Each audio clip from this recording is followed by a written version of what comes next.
car votre récompense est grande dans les cieux. Aujourd'hui, c'est la solennité de la Toussaint, la fête de tous les saints. Faisons-nous nous-mêmes déjà partie de leur nombre? Dieu est saint, et nous? Dieu est saint parce qu'il l'est par essence. Chacun de nous, en revanche, est marqué par le péché, aujourd'hui encore, dans notre vie. Mais qu'est-ce que cela veut dire, être saint? Il est courant d'entendre, ça veut dire être mis à part. Alors, nous suffit-il ce matin d'être à la messe pour nous affirmer saints? Certes, nous nous tenons ici à l'écart du monde, de ceux qui font la grasse matinée, ou qui font leur jogging, ou qui prennent un café croissant en terrasse. Oui, nous avons fait le choix de nous tenir ce matin à part du monde, mais est-ce suffisant? Attaché au mot saint, il y a en plus un sens à ce sens de séparation, il y a le sens d'être ordonné à Dieu, d'être incliné vers Dieu. Pour le chrétien, la sainteté est indissociable d'une relation vivante avec Dieu. La sainteté correspond donc à un état de vie et à une vocation universelle à laquelle tout baptisé est appelé. La sainteté, ça veut dire qu'elle se travaille jour après jour dans la grâce de Dieu et elle s'accomplit pleinement dans l'au-delà. Pour cette solennité de la Toussaint, nous pouvons en retenir trois facettes. La commémoration de tous les saints, connus ou inconnus, la communion des saints et l'appel à la sainteté pour tous. La Toussaint est la commémoration de tous les saints, connus ou inconnus, qui ont vécu une vie exemplaire selon la foi chrétienne. Nous sommes convaincus que ces âmes vivent désormais en présence de Dieu. Et je pense que parmi les saints inconnus, il y a toutes ces personnes discrètes, ces femmes en particulier qui ont prié durant leur existence. Et ceci est éclairé par les nombreux témoignages de personnes qui sont venues à Jésus grâce à la prière de leur grand-mère. La prière des grand-mères est précieuse, des grands-pères aussi. La Toussaint célèbre aussi la communion des saints, c'est-à-dire l'unité spirituelle entre les croyants sur terre, que l'on qualifie d'église militante, et ceux qui sont déjà au ciel, que l'on qualifie d'église triomphante. La Toussaint est aussi un appel à la sainteté pour tous, en soulignant l'universalité de cette quête de la vie divine. Cet appel est soutenu par cette parole de l'Éternel qui revient plusieurs fois dans le livre du Lévitique.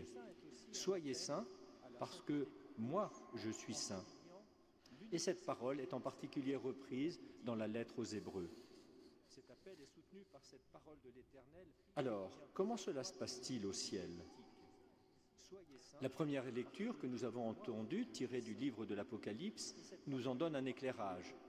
Nous voyons que c'est la fête de cette Église triomphante, qui, avec les anges, loue et honore Dieu le Père et l'agneau, qui est le Fils.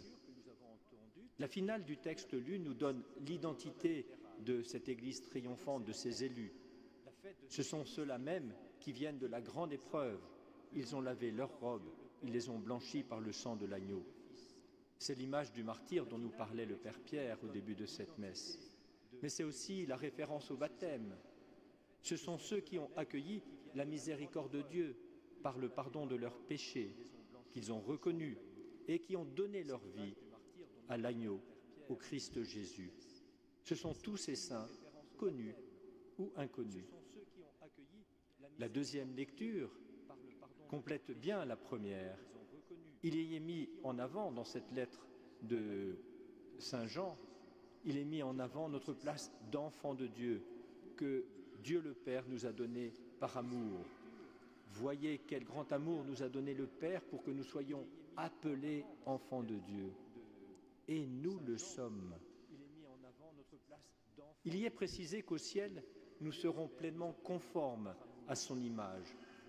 Nous savons bien qu'au moment de la création, Dieu a créé l'être humain à son image, mais que le péché originel a obscurci cette image en chacun de nous. Cette deuxième lecture met en avant l'espérance qu'au ciel, nous lui serons semblables, car nous le verrons tel qu'il est. Et cette espérance doit nous habiter, car c'est ce que nous sommes appelés à vivre.